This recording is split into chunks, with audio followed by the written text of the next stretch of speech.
강선우 여성가족부 장관 후보자는 사회적 약자의 권익 보장을 위해 활동해온 정책 전문가입니다.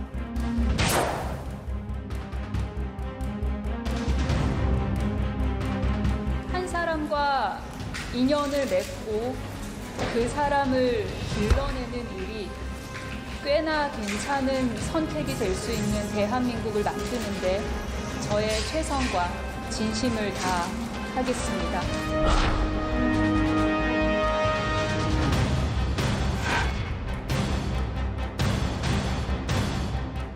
후보자 수행 차량인데 매트 위에 놓인 쓰레기 보신 적 있으시죠? 직접 들고 나오신 거죠? 다 먹지 못하고 차에 남겨놓고 그 채로 내린 것은 저의 잘못이라고 생각을 합니다. 금주 내 임명을 마무리하고 신속한 국정 안정을 꾀하기 위해 기한은 오는 24일 목요일로 요청했습니다.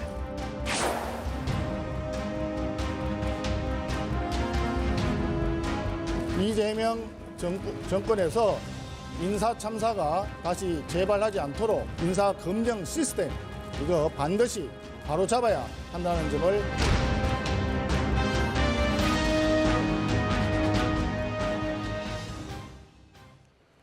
네, 정치권 이슈 자세히 짚어보겠습니다. 이동학 전 더불어민주당 최고위원, 이창근 국민의힘 하남을 당협위원장과 함께하겠습니다. 어서 오십시오. 네, 안녕하세요. 네. 안녕하세요.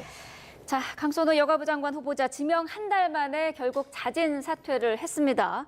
이 대통령도 임명을 강행할 의지를 보였었고 후보자도 좀 버티는 모습이었는데 사퇴로 급선회한 배경은 뭐라고 보세요? 저는 뭐 급선회라기보다는 네. 뭐 누적된 결과가 아닐까라는 생각이 들고 다양한 곳에서 뭐 이제 비판 성명을 내기도 했고요. 네. 그 부분과 이제 연동이 됐고 또 청문회 과정에서 사실대로 모든 것들을 다 이야기하고 앞으로는 그러지 않겠다. 뭐 다시 나를 또 되돌아보는 계기가 됐다. 이런 방식으로 해명할 수도 있었을 텐데 한 번쯤에 어떤 거짓 해명 이런 것들이 또 증폭이 됐고 또 당에서 이것을 방어하는 과정에서 일종의 기름을 좀 끼얹는 그런 방어적 모습도 좀 보이지 않았는가 이런 생각도 좀 해봅니다. 네. 그리고 마지막에는 이제 서울의 어떤 대학교 출강 이 부분이 또 연동이 되면서 네. 청년들의 어떤 이 생각들이 굉장히 이제 안 좋은 쪽으로 흘러들어가고 그것이 여론에 영향을 미칠 것이다. 이러한 생각이 좀 들면서 결국에는 이 방향으로 좀 결론이 난 것이 아닌가 싶습니다. 네, 그동안 정치권의 불문율이었던 현역 불패 이 공식도 깨진 거잖아요. 어떻게 보셨나요? 그렇습니다. 현역 불패가 깨진 것은 사실 뭐 당연한 일이라고 생각합니다. 네. 현역 의원이라고 해서 팔이 안으로 굽는다고 해서 그간의 온정주의처럼 무조건 봐주는 그런 형태는 바람직하지 않았거든요. 네. 국회의원들이 물론 선거를 통해서 유권자들의 심판을 받았다고 하지만 그거와 다르게 국무위원이 되기 위해서는 또 다른 고도의 검증을 거쳐야 되지 않습니까? 네. 하지만 현역 의원과는 다르게 다른 국무위원들은 강한 검증을 거쳐서 자진 사퇴나 지명 철회가 이루어지는데 현역 의원들은 어떤 문제가 나오더라도 만약에 그대로 간다면 형평성에도 안 맞겠죠. 네. 그래서 이번 일을 계기로 현역 의원들이라고 하더라도 앞으로 국무위원이 되고자 하는 사람들은 자기 검증 보고서라는 것도 있습니다. 그걸 통해서 내가 유권자의 심판을 받았지만 국무위원이 되기 위한 이 과정에서 내가 넘지 못할 선이 있었다. 그런다면은 스스로 그러한 지명을 받아들이지 않는 것도 방법입니다. 네. 그래서 이번 일을 계기로 모든 국회의원들도 한번 다시 스스로를 되돌아보는 그러한 계기가 됐으면 좋겠습니다. 네, 이번 사태에 대한 결과 가운데 하나로 지금 여야에서 보좌진에 대한 처우 개선 목소리도 동시에 나오고 있지 않습니까? 네, 그러니까 보좌진과 의원의 관계라고 하는 것은 이게 하나의 팀으로 또 움직이는 것이기 때문에 네. 공사의 구분이 굉장히 어렵다는 점입니다. 그리고 그 공사의 구분 여하에 따라서 이 노동의 지위가 굉장히 취약해지기도 하고 또 대단한 신뢰관계로 동지적 관계로도 갈 수도 있는 이제 그런 상황들을 저희들이 많이 목격을 해왔거든요. 이제 그러한 측면에서 보니까 바로 이제 오늘 채용할 수 있고 바로 내일 해고할 수 있는 그러니까 극단의 어떤 이 노동 상황 자체가 이제 그렇게 되기 때문에 근데 이 자체를 또 완전히 뭐 정규직으로 만들겠다. 그래서 어떤 채용 절차를 또 거치겠다. 그러면 사실은 국회의원은 또 내밀한 여러 가지 정보를 다뤄야 되는데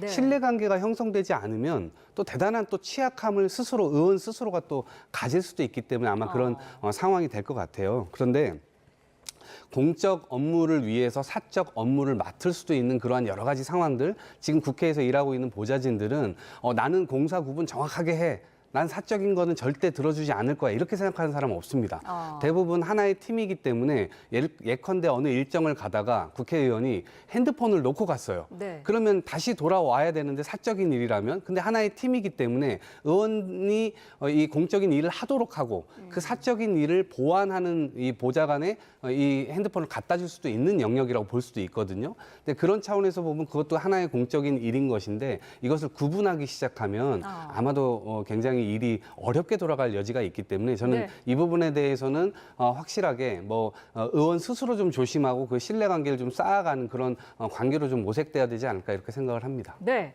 사퇴 발표 전에 대통령과의 교감은 없었을까? 이 부분도 궁금한 부분인데 어제 이제 대변인 얘기로는 잘 모르겠다. 거기까지는 확인할 수가 없다라고까지만 얘기를 했거든요. 어떻습니까? 이 대통령이 사퇴를 예측하지 못했을까요? 저는 당과 교감은 있었을 거라고 봅니다. 왜냐하면 우상호 정무수석이 월요일 날 인터뷰에서 이런 말을 했지 않습니까? 당 지도부의 강한 요청이 있었기 때문에 그래서 어쩔 수 없이 임명을 한다. 그런데 그것을 인터뷰에서 공개적으로 밝혔다는 것은 네. 당에 어떻게 다시 한 번 더 숙고할 그러한 여지를 줬다고도 볼 수 있거든요. 그러고 나서 급변을 하는 그러한 당내 분위기가 있었습니다. 그리고 당의 이제 대표 주자라고 할 수 있는 박찬대 의원조차도 처음에는 신중하자 이랬는데 신중하자에서 스스로 거취를 결정하라 이렇게 바뀌었지 않습니까? 네. 그러한 과정 안에서 분명히 저는 교감이 있었을 거라고 보고요. 그리고 당내에 처음에 내홍이라고 할 정도로 굉장히 분열됐지 않습니까? 네. 그러한 분열 상황이 아마 해서는 안 된다. 이재명 정부 출범이 안착하고 있는데 여기에 더 큰 부담을 줘서는 안 된다는 그러한 여론이 더 강하게 일어났을 거라고 봐요. 그렇기 때문에 분명히 교감 속에서 네. 이루어졌고 현역 의원 신분이기 때문에 지명 철회보다는 자진 사퇴가 좀 더 모습은 좋았겠죠. 그래서 그러한 것이 종합적으로 봤을 때는 바람직하게 그렇게 이루어졌다 저는 봅니다. 네. 당과는 교감이 있었지 않겠느냐라는 말씀이셨는데 어떻습니까? 저는 여러 경로로 의견들이 주고받았다 이렇게 생각을 합니다. 네. 왜냐하면 어쨌든 민정수석, 정무수석, 우상호 정무수석도 굉장히 발빠르게 많이 움직였고 여러 네. 의견을 듣기 위해서 노력을 했고 또 그 과정에서 여러 관계들이 이미 같은 한 당에 있었기 때문에 이 청와대와의 대통령실이라고 할까요? 대통령실과의 여러 통로를 통해서 이런 의견들을 주고받았을 가능성이 있다 이렇게 생각을 하고요. 네. 다만 이 과정에서 장관 후보자의 청문회 그 이후 여론을 보는 과정에서 장관 지명자의 어떤 후보자로서의 권위는 좀 훼손된 것이 아닌가 이런 생각이 들고 만에 하나 대통령께서 지명 철회라고 하는 방법을 또 사용한다고 하면 이것은 앞으로 국회의원의 지위 권위까지 좀 훼손될 수 있을 만한 어떤 그런 일로 또 여겨질 수가 있기 때문에 네. 아마도 이제 스스로의 사퇴로 이런 여러 가지 이 통로를 통해서 그런 방식으로 좀 정리된 것이 아닌가라는 생각을 가져봅니다. 네. 강 전 후보자 사퇴 표명 직전에 박찬대 당대표 후보가 처음으로 후보자 사퇴를 공개적으로 이제 요구를 했습니다. 그러고 나서 사실 이제 17분 만에 후보자가 자진 사퇴를 한 건데 결과적으로 보면은 박 후보가 명심을 적중시킨 거 아니냐 이런 분석도 나오거든요. 어떻습니까? 네, 그래서 한간에는 이거 서로 미리 사전에 주고받은 거 아니냐 이런 네. 의혹도 얘기를 하는데 저는 오히려 17분 만에 이 글이 올라가고 했던 것이 오히려 그렇지 않다라고 하는 것을 좀 방증한다. 왜냐하면 실제로 알았었다라고 한다면 그 거의 17분이면 거의 차이가 없었던 거였거든요. 그렇기 때문에 오히려 그런 발표 사실을 몰랐던 거 아니냐. 그리고 어쨌든 박찬대 후보의 경우는 민심에 대한 여론이 굉장히 안 좋아지고 있었기 때문에 그것을 그대로 반영해서 본인의 입장을 정한 게 아닌가 저는 그런 생각을 가져봅니다. 네. 정청래 후보는 앞서서 강선우 곧 여가부 장관님 힘내시라 이렇게 좀 엄호하는 모습도 보이기도 했는데 자진 사퇴에 대해서는 안타깝다 정도의 반응을 내놓았어요. 민주당의 당권 레이스에서도 좀 영향을 미치지 않겠느냐 이런 분석도 있던데요. 일단 현재 두 번의 권역 선거 결과는 정청래 의원이 상당히 앞서 있죠. 네. 하지만 이번 사태가 분명히 영향을 있을 거로 봅니다. 왜냐하면 정청래 의원 같은 경우는 대야 투쟁을 하겠다 해서 강성 일변도로 계속 나갔지 않습니까? 하지만 박찬대 후보 같은 경우는 그렇지 않고 온건한 모습을 좀 보여줬고 그리고 이재명 정부의 성공을 위해서 신중한 발언을 계속 쏟아내고 있거든요.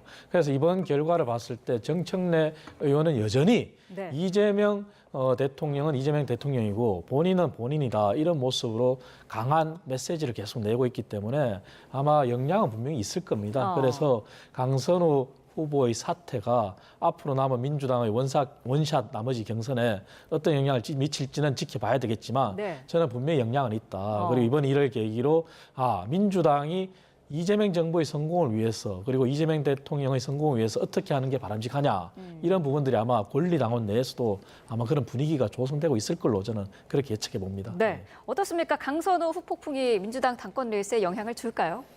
저는 이제 큰 영향을 좀 미치긴 어려울 것이다 봅니다. 아까 제가 긍정적으로 박찬대 후보께서 민심을 좀 반영한 그런 이야기들을 했기 때문에 그런 부분의 어떤 스탠스는 옳게 잡았으나 이 부분이 지금 이제 사실은 일주일 정도밖에 안 남았거든요. 네. 그래서 이것이 지금 그 차이를 극복하기에는 조금 어려워 보이지 않나 이런 생각도 좀 가져보는데 이 사태 자체가 어떤 당권 레이스에 영향을 미치기는 전 대단히 어렵다 이렇게 봅니다. 네. 자, 어쨌든 이재명 정부의 고위공직자 낙마자가 이제 총 4명이 됐습니다. 지금 대통령실 같은 경우에는 하루 전만 해도 인사검증 시스템에 문제가 없다라는 입장이었는데 어제는 절차의 신속함뿐만 아니라 엄정함도 갖추겠다라고 말을 했어요.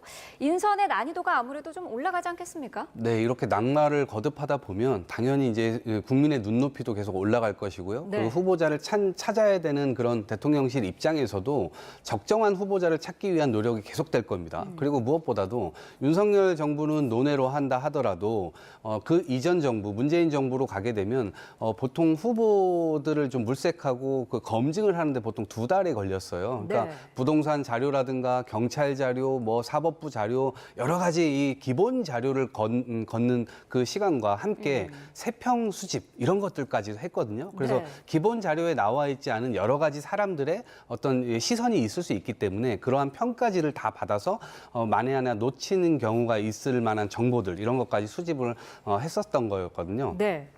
그렇게 놓고 보면 그래서 한 2달 정도 걸렸던 건데 저는 이제 지금 인수위가 없이 출범했기 때문에 기본적으로 이것은 할 수밖에 없었던 실수가 아니었을까 이런 생각을 좀 가져보고요. 네. 두 번째로는 인사청문회 법이 이제는 좀 제대로 좀 개정됐으면 좋겠다. 왜냐하면 후보자를 낙마시키기 위한 목표로 인사청문회를 하는 것은 저는 이거 누가 봐도 여야 공의 입장을 바꿔놓고 봐도 이것은 좀 부당한 측면이 있거든요.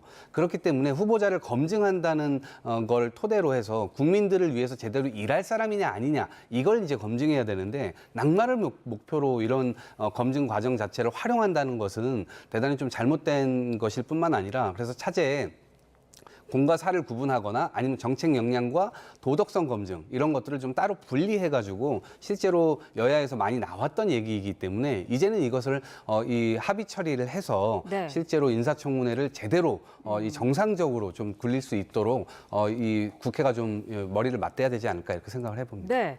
인사 검증 시스템뿐만 아니라 청문회 과정도 다시 한번 좀 들여다봐야 한다는 의견이셨는데요. 어떤 생각이신가요? 그것은 이제 청문회법이 바뀌어야 되는 걸 전제로 하겠죠. 그래서 네. 청문회를 이제 정책 검증과 도덕성 검증으로 나눈다면은 도덕성 검증 같은 경우는 비공개를 하느냐 마느냐 그리고 후보자에 대해서도 자료 제출을 성실히 안 할 때에 대한 그러한 어떤 엄벌 네. 그리고 위증했을 때 엄벌 이런 것이 종합적으로 법이 바뀌어야 될 거라고 저는 생각하고요. 아마 지금 그보다 더 중요한 것은 그걸 겁니다. 이재명 정부가 처음 출범은 인수위 없이 출범했는 게 맞습니다. 네. 하지만 이제 출범한 지 벌써 한 50여일이 흘렀지 않습니까? 그렇다면 이제 인수위 없이 출범했기 때문에 인사 검증에 약간의 소홀함이 있을 수 있다는 핑계를 댈 수가 없어요. 그런데 지금 더 우려되는 것은 윤석열 정부로부터 교훈을 얻으라고 제가 늘 말씀드리지만 이번 기회를 토대로 아마 우리가 소통에 미흡한 거 아니냐. 그 소통이라는 것은 결국 국민 눈높이의 소통입니다. 네. 그리고 우리가 오만한 건 아니냐. 이런 것을 한번 되돌아봐야 된다고 생각합니다. 왜냐하면 가장 우려되는 모습이 이미 인사혁신처장도 임명이 됐어요. 물론 인사의 전문가라고 하는 그 사람이 임명됐다고 이렇게 평가를 할 수도 있지만 최근 나오는 발언들은 굉장히 위험한 발언들이 많아요. 결국은 인사를 하는 데 있어서 결국 코드 인사를 하겠다 이렇게 공공연히 말한 사람이거든요. 네. 그래서 이러한 시점에 과연 대통령실이 중심을 잡고 결국 인사비서관과 총무비서관이 중심이 돼서 인사를 할 텐데 네. 인사혁신처장의 이러한 말이 또 다른 국민 눈높이에 어긋나는 게 아니냐 하는 것을 되돌아보면서 정말 스스로 불통과 오만에 빠지지 않도록 자중하고 다시 한번 되돌아보기를 저는 강력히 권고드립니다. 네. 자, 국민의힘 상황도 좀 살펴보겠습니다. 다음 달에 이제 전당대회가 있을 예정이어서 후보의 지금 윤곽이 어느 정도 잡히고 있는데 어제 주진우 의원이 깜짝 출사표를 던지지 않았습니까? 오늘 오전 이제 국회에서 공식 출마 선언을 할 예정입니다. 전혀 후보로도 거론되지 않던 인물이지 않습니까? 그렇습니다. 좀 의외긴 합니다. 네. 그리고 초선 의원이기 때문에 그렇게 신선함을 줘야 되는데 사실 주진우 의원 개인의 인격의 문제가 아니라 네. 그냥 주진우 의원의 그간 배경이나 그러니까 윤석열 전 대통령과 연관성에서 본다면은 사실은 파급력은 떨어집니다. 그래서 당내에 좀 더 개혁적이고 정말 윤석열 전 대통령과 김건희 여사로부터 자유로운 사람이 정말 개혁적인 목소리를 내고 이렇게 쇄신, 혁신을 가지고 출사표를 던지길 바랬는데 네. 초선 중에 한 명이 뛰어들긴 들었지만 그 느낌은 사실 신선함은 없다. 그런 생각은 들고요. 네. 다만 이러한 과정에서 또다시 이 당내 이러한 당대표 선거가 과거로 회귀하는 마치 찬탄, 반탄 이러한 구도로 가는 것은 정말 바람직하지 않습니다. 그래서 이러한 부분을 주진우 의원이 초선답게 명심하고 네. 본인이 어떤 목소리를 내는 게 중요하겠죠. 근데 본인의 목소리가 마치 다른 당대표 주자들하고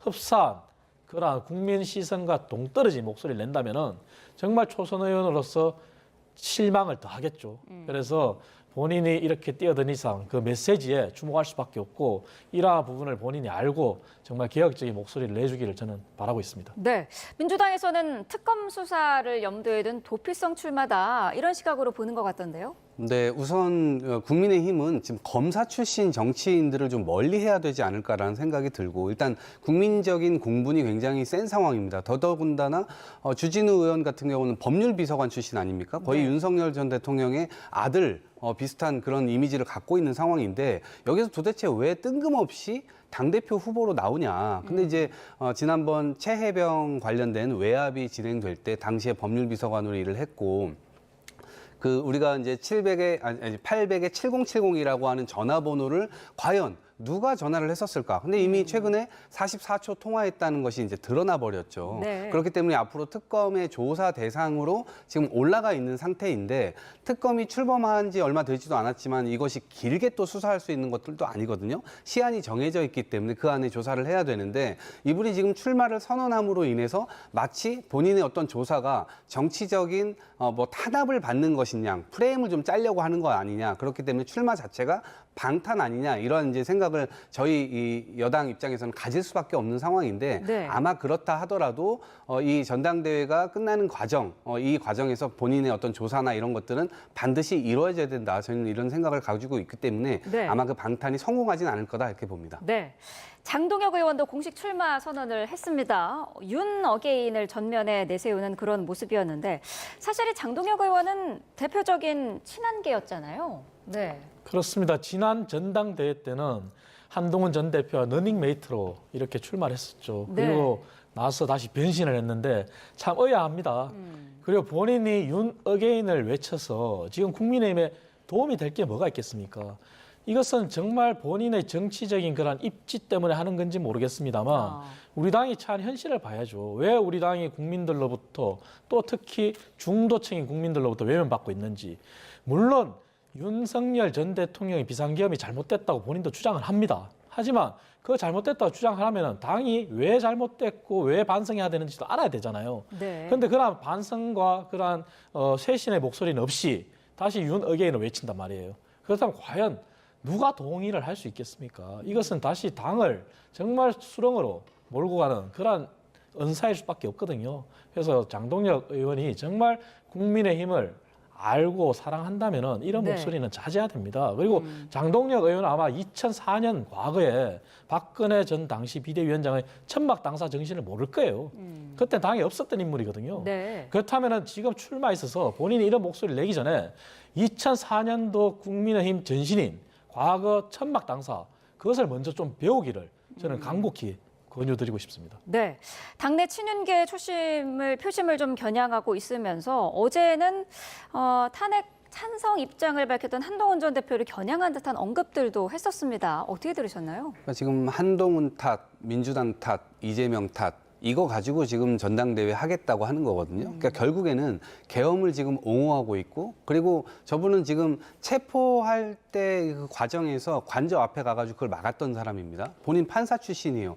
도대체 어떤 생각을 가지고 저런 행동을 하는지에 대해서 많은 국민들께서 좀 의아해하실 겁니다. 네. 그리고 이 탄핵에 관해서도 계속해서 반대하는 그런 입장을 표했죠. 그렇기 때문에 저는 오히려 지금 전당대회 이 과정 자체가 또다시 지난번 탄핵 이후에 쭉 진행됐던 전광훈류의 이런 극우파들이 득세를 하게 되고 또 국민의힘으로 많이 유입되는 그런 시간이지 않았습니까? 저는 이 과정도 결국 극우파들에게 문을 좀 열고 본인 스스로가 어떤 그러한 퍼스트 펭귄의 또 역할을 하려고 하는 것이 아닌가라는 생각이 들고, 그런 차원에서 보면 유럽이나 이런 데서는 보통 보수 정당이 뭔가 의견이 좀 달라가지고 사람들이 떨어져 나가서 극우 정당을 만드는 케이스는 제가 봤습니다만, 네. 보수 정당을 표방하는데 그 보수 정당이 스스로가 극우로 바꾸는 경우는 전 처음 봤습니다. 근데 그런 과정이 진행되고 있고, 아마 장동혁 의원을 위시로 해서 앞으로는 김계리 씨도 입당을 하고 또 전광훈 씨도 입당을 하고 또 탈당했던 윤석열 전 대통령과 김건희 씨도 다시 또 입당을 하게 되지 않을까? 저는 그런 생각을 가져봅니다. 네. 자, 경선률은 지금 보니까 예비 경선에서는 당심 50, 민심 50으로 이제 반영하기로 했고요. 본 경선은 기존대로 80대 20으로 이제 치러지기로 했습니다. 그러니까 당심이 80이 되는 건데, 이렇게 되면은 글쎄요, 누구에게 유리할 걸로 예상할 수 있을까요? 얼핏 보면은 당심이 80이기 때문에 뭐 윤어게인 그런 극우의 목소리를 내는 사람이 유리하다 이렇게 볼 수 있는데, 지난 전당대회 때 그렇지 않았거든요. 지난 전당대회 때는 사실 당심이 100%였습니다. 이것은 친윤들, 지금 현재 당의 주류라고 하는 친윤들이 과거 김기현 당시 당대표 선출 때부터 당의 룰을 일방적으로 바꾼 결과예요. 네. 그때는 당심 70, 민심 30의 룰을 당심 100%로 바꾼 거죠. 그러고 나서 한동훈 전당대회 때까지 이어졌거든요. 하지만 그때 당시에 모든 예상을 깨고 한동훈 전 대표가 당선이 됐지 않습니까? 네. 그 얘기는 전당대회는 성격이 좀 다릅니다. 다시 말해서 당협위원장들이 제어할 수 있는, 컨트롤할 수 있는 당원들의 숫자가 한계가 있어요. 당원의 숫자가 76만입니다. 책임 당원이. 그렇기 때문에 지금 현재 당의 위기를 당원들도 알기 때문에 과연 어떤 목소리를 내는 게 국민의힘을 살리는 건지 당원들이 알 거예요. 그래서 아무리 당심 80, 민심 20으로 해서 친윤들이 본인들한테 유리한 룰을 가져가고자 하더라도 아마 그렇게 되진 않을 거라 보고요.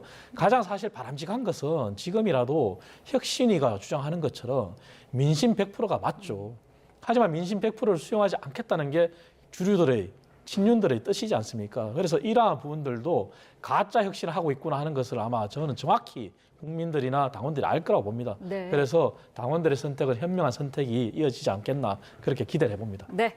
자, 오늘 두 분 말씀 여기까지 듣겠습니다. 이동학 전 더불어민주당 최고위원, 이창근 국민의힘 하남을 당협위원장과 함께했습니다. 고맙습니다. 그렇습니다.